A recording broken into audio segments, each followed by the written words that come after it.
So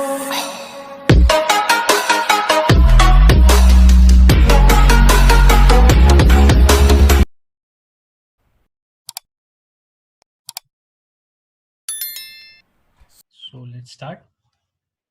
Hello to everyone watching via this digital enterprise. Here are a few facts about me. I'm Kunal Keshav Singh Sahani, final year Electronics and Computer Engineering branch at VID Chennai. And I currently hold a decent CGP of 8.72, and I don't know how much is going to be retained after these current facts.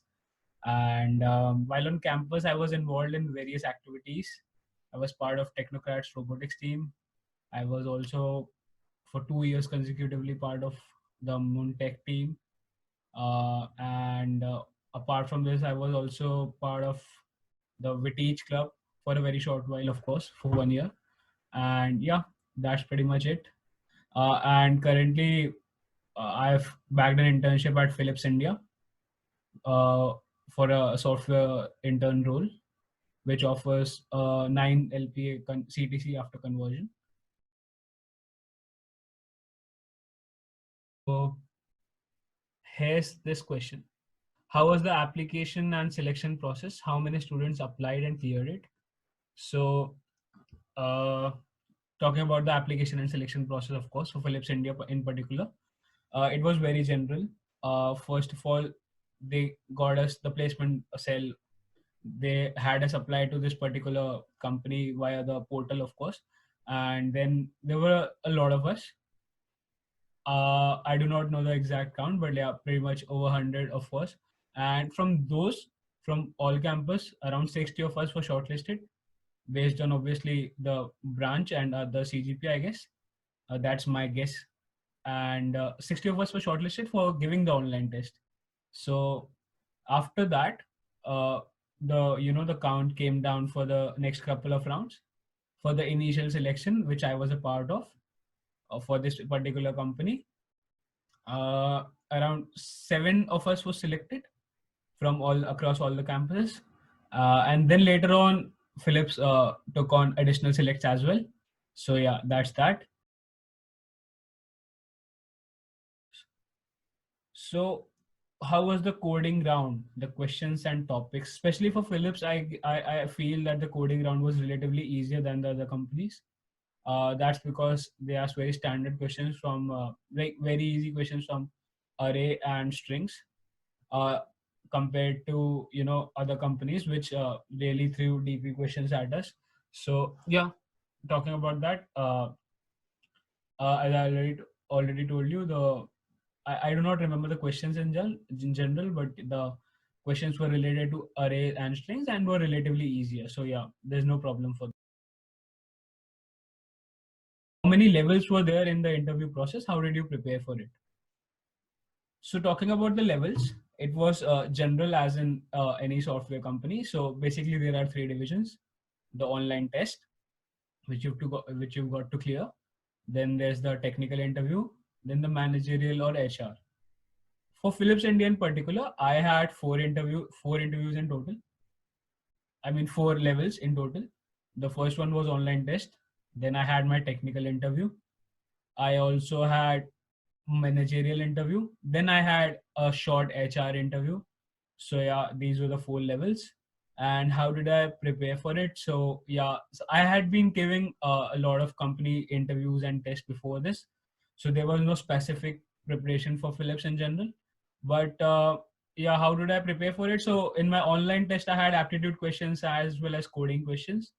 So when you will be part of this process, you will have to prepare for both of them and do this stuff. I mean, prepare in general. So you cannot do some company specific preparation. And what what else? What else?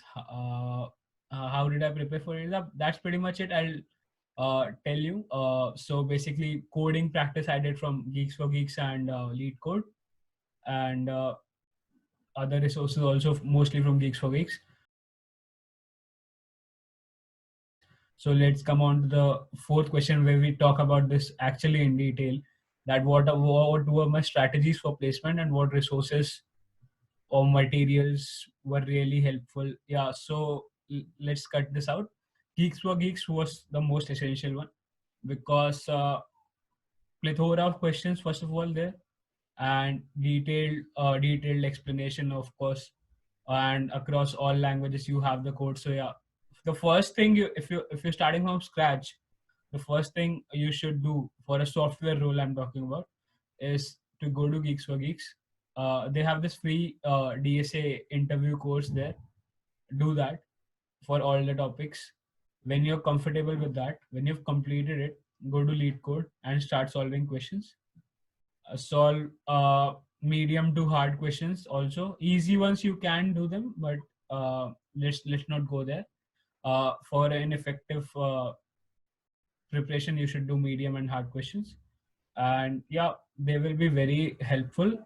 Apart from this, if you need like for the theory subjects, OS and ABMS and stuff like that, you can always use resources like I use Study Tonight tutorials points.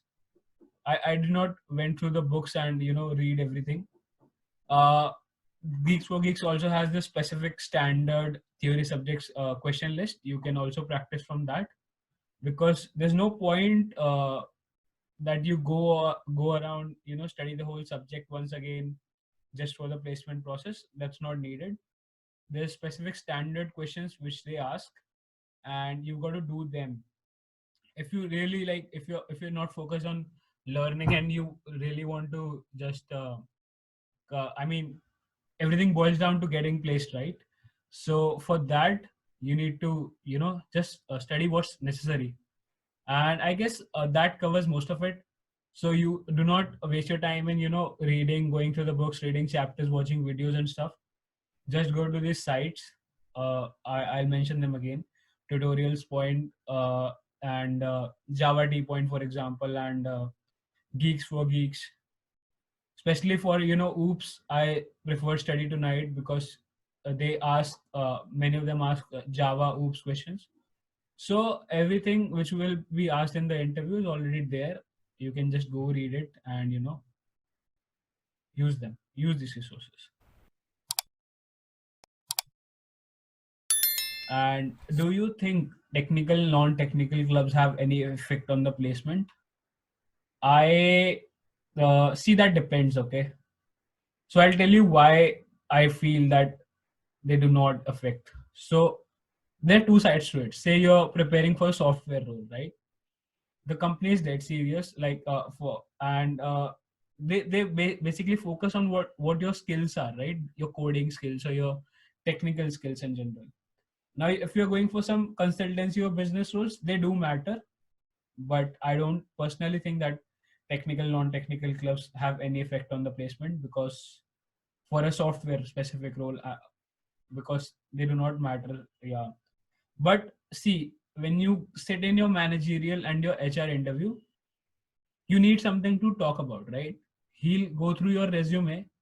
Now you cannot expect the HR or the manager to, I mean, who's taking the managerial sort of interview, to focus on your technical aspect, because that's already been done in the technical interview. So when he throws some questions on you, that you need to tell something about yourself to him, so you need some, you know you need some content.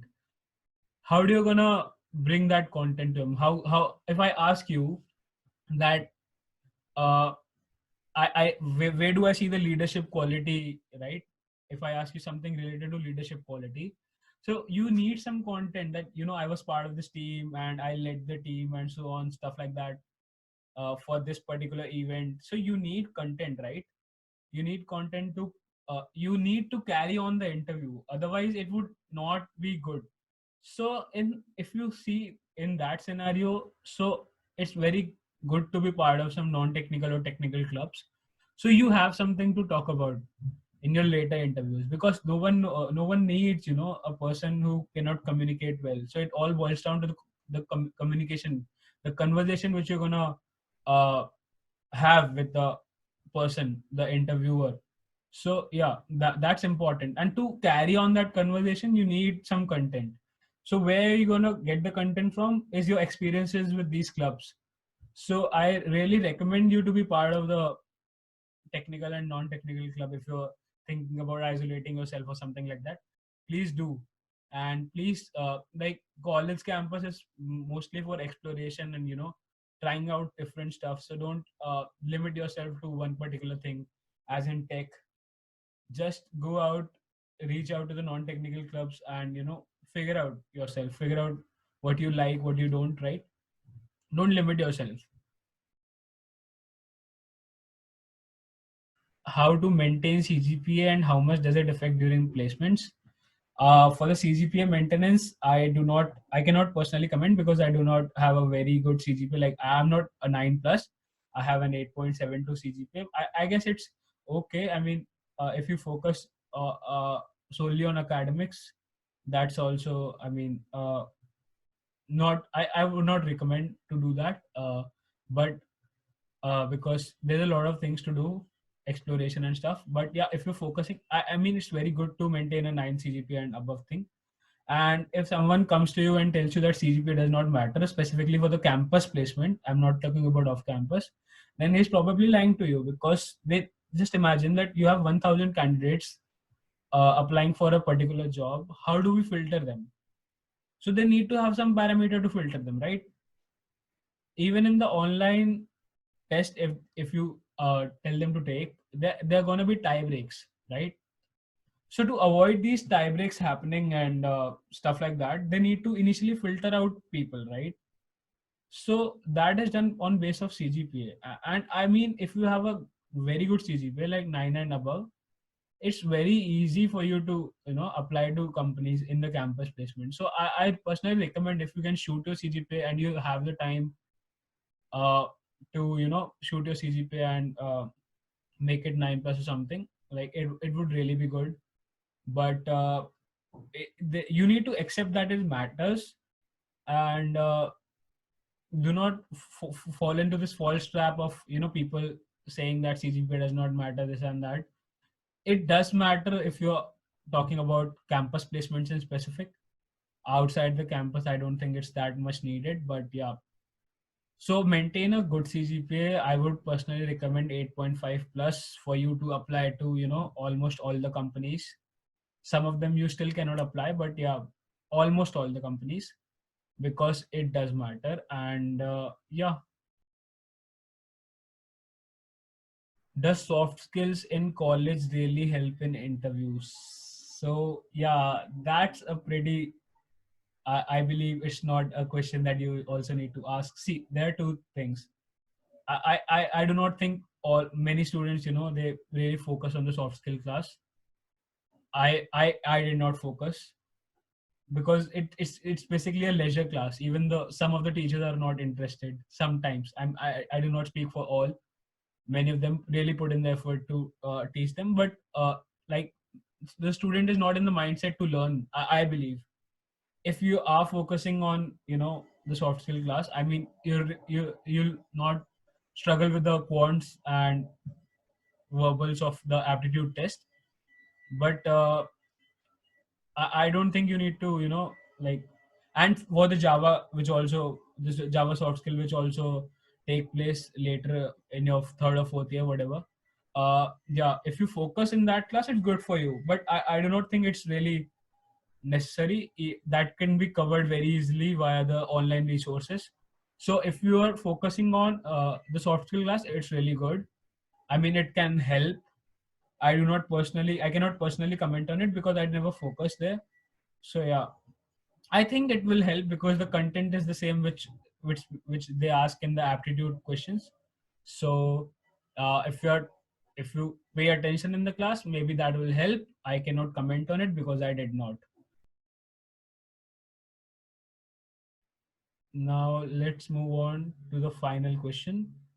Any advice to your juniors? Yeah, I would like to give an advice that, first of all, I mean, don't get depressed. I mean, your mental, you need to be strong mentally, because the placement process will take a toll on you if you're not getting placed, and you see people around you, your friends and some other people, getting placed. People who you did not expect to get placed, but they get placed, but it's okay, because that was something which you had in your mind, right? And there's a lot of luck involved in campus placement, so you need to keep that in mind also. But you need to, maintain your mental state and work for it, and I guess you'll get it in last, so don't worry. Also, uh really, do not focus much on other, like covering from all the different platforms. Like you sit one day, you'll also practice from Hacker Rank, Hacker Earth, and stuff like that. Cut out that. That's not needed, because you do not need to be a competitive programmer, but you need to be a good, decent programmer. So I would personally recommend you to go to LeetCode and solve from there. But if you're like already good with your competitive coding skills, yeah, you do not need to. Yeah, that's pretty much it. And you can always reach out to your seniors, your mentors, for some really good advice, and we'll always be there to help you. So yeah, thank you.